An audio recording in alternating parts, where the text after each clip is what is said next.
Sir NEET और JEE वाले जो एस्पिरेंट होते हैं, जिस एज में वो नीट और जेई का प्रिपरेशन करते हैं, उन्हें सही गाइडेंस नहीं मिल पाता है कि उन्हें कैसे पढ़ाई करना चाहिए, क्योंकि बोर्ड का प्रिपरेशन करना बोर्ड एग्जाम के लिए और किसी कॉम्पिटिटिव एग्जाम के लिए, जैसे नीट और जेई हो गया, इन सब में बहुत ज्यादा कंपटीशन है। तो सर नीट और जेई वाले स्टूडेंट को वो सही गाइडेंस नहीं मिल पाता है कि उन्हें कैसे पढ़ना चाहिए। तो उन लोगों को आप क्या टिप्स देना चाहेंगे अपने तरफ से कि उन्हें कैसे प्रिपरेशन करना चाहिए नीट और जेई का? देखिए, जो नीट और जेई की तैयारी कर रहे हैं उनके लिए दो बातें बहुत इंपॉर्टेंट है। एक तो उनका रीडिंग कंप्रिहेंशन अच्छा होना चाहिए। रीडिंग कंप्रिहेंशन से मेरा मतलब है कि आपने एक पैराग्राफ पढ़ा और पढ़ के आपको उसको समझने की कितनी क्षमता है। एक तो रीडिंग कंप्रिहेंशन अच्छा होना चाहिए और दूसरा वो बहुत सारे क्वेश्चंस प्रैक्टिस करें। और ये जो दो बातें मैंने कही है, ये बातें मैं के पिछले इंटरव्यू में भी बता चुका था कि दो एजुकेशनल साइकोलॉजी से रिलेटेड दो रिसर्चेस है। एक 1954 की रिसर्च है जिसका नाम है लर्निंग पिरामिड मॉडल। ये मॉडल ये बताता है कि आप लेक्चर देखने के बाद आपका जो लर्निंग डेवलपमेंट होता है वो 5% होता है, और लेक्चर के बाद जब आप उसे पढ़ते हैं तो 10% हो जाता है, फिर आप ऑडियो विजुअल देखते हैं तो 20% हो जाता है, फिर जब आप उसका डेमोन्स्ट्रेशन देखते हैं तो 30% हो जाता है, ग्रुप डिस्कशन यानी कि पीयर ग्रुप लर्निंग आपस में जो स्टूडेंट डिस्कस करते हैं तो उसमें 50% होता है, और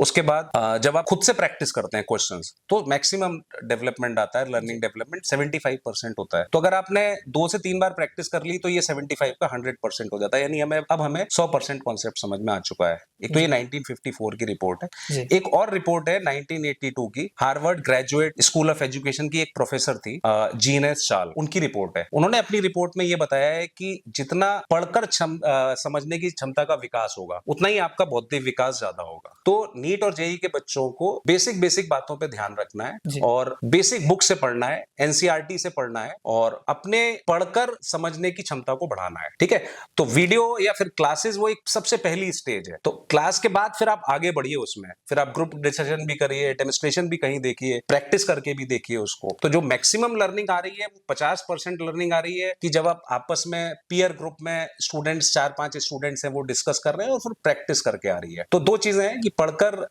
समझने की क्षमता को बढ़ाना है और प्रैक्टिस करनी है। तो और बेसिक बुक से पढ़नी है, चीजों को बेसिक बुक से पढ़ना है हम लोगों को, जैसे एनसीईआरटी से पढ़ना है और कोई अगर बेसिक बुक है तो उससे पढ़ना है। एक बात तो इसमें ये हो गई। और दूसरी बात इसमें ये है कि अब आप बोलेंगे कि भाई कितने सवाल प्रैक्टिस आप बोल रहे हैं, तो रोज हमेशा कितने सवाल प्रैक्टिस करने हैं? तो मुझे ऐसा लगता है कि अगर आप 150 के अराउंड करते हैं सवाल डेली, चाहे वो इंजीनियरिंग के स्टूडेंट हो, फिजिक्स केमिस्ट्री मैथ्स 50 सवाल कर सकते हैं, या फिर वो मेडिकल एंट्रेंस के स्टूडेंट्स हैं तो फिजिक्स केमिस्ट्री बायोलॉजी में बॉटनी जूलॉजी दोनों आ गया तो वही 50 क्वेश्चन। तो आप 150 सवाल की अगर रोज प्रैक्टिस करते हैं तो धीमे धीमे आप बहुत स्किलफुल होते जाएंगे और बहुत एफिशिएंट होते जाएंगे। और कुछ समय बाद तो ऐसा होगा कि आप अगर 10 सवाल अटेम्प्ट करते हैं तो सारे खुद से ही सही कर लेंगे। लेकिन इसके इनिशियल स्टेजेस में ऐसा हो सकता है कि आपने 10 अटेम्प्ट किए तो 5 सवाल ही सही हुए, फिर वो धीमे धीमे बढ़ के 10 सवाल अटेम्प्ट करेंगे तो 6 सही होंगे, फिर 7 सही होंगे, फिर 8 सही होंगे। तो परफेक्शन आने में थोड़ा टाइम लगेगा, वो 4-5-6 महीने, साल भर या उससे ज्यादा भी लग सकता है। ठीक है, तो दो चीजें इसमें बहुत इंपॉर्टेंट है कि खुद से करके सीखना है और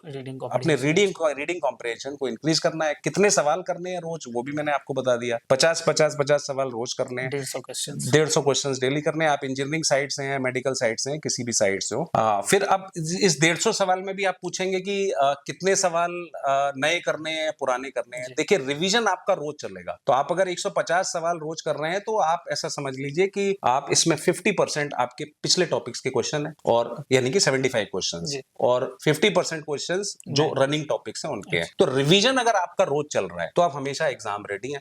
आप with in the chapters topic connect कर सकते हैं, या फिर आप अलग अलग चैप्टर्स के बीच में अगर कॉन्सेप्ट्स की लिंकिंग है तो वो भी आप कर सकते हैं। तो रिवीजन ऐसा नहीं होना चाहिए कि हम जो है पहले 6 महीने सीधा पढ़ते चले जाएंगे, आगे चलता चला जाएगा कोर्स, और फिर हम 6 महीने के बाद रिवीजन शुरू करेंगे। नहीं, इसमें रिवीजन भी इंक्लूडेड है। तो आपके ऊपर कभी ऐसा स्ट्रेस नहीं आएगा कि आपका बहुत ज्यादा बैकलॉग हो गया, या आप आज से 2 महीने पहले जो टॉपिक्स कवर हुए थे उनको आप बिल्कुल भूल चुके हैं, वो भी नहीं होगा। तो 50% क्वेश्चंस रिवीजन वाले यानी पिछले टॉपिक्स के हैं, 50% करंट टॉपिक्स के हैं। और जब आप बहुत ज्यादा रिवीजन करेंगे तो जो 50% क्वेश्चंस रिवीजन वाले हैं उनमें आपको टाइम समय कम लगेगा। तो आप नेचुरली जो रनिंग टॉपिक्स हैं उनके लिए टाइम आपके पास ज्यादा रहेगा। और इससे क्या होगा कि इससे स्पीड इतनी ज्यादा इंक्रीज हो जाती है कि आप exam suppose allotted time 3 3 hours है, उससे पहले ही आपका पेपर खत्म हो जाएगा, 15-20 मिनट पहले ही। तो 3 घंटे अगर आपको मिल रहा है तो आप पता चला 2 घंटे 40 मिनट, 2 घंटे 45 मिनट में अपने आप खत्म कर लेंगे, क्योंकि आप इतनी प्रैक्टिस कर चुके हैं, अपने आप वो हाथ तेज चलने लगता है। हाथ वो तेज तभी चलेगा जब आप प्रैक्टिस बहुत ज्यादा करेंगे। मतलब सर प्रैक्टिस बच्चों को करना है और उनका रीडिंग कॉम्प्रिहेंशन रीडिंग कॉम्प्रिहेंशन अच्छा होना चाहिए, यस यस, रीडिंग कॉम्प्रिहेंशन, और उन्हें प्रैक्टिस ज्यादा करना है। उसी से सब कुछ आएगा, उसी से स्पीड बढ़ेगी, उसी से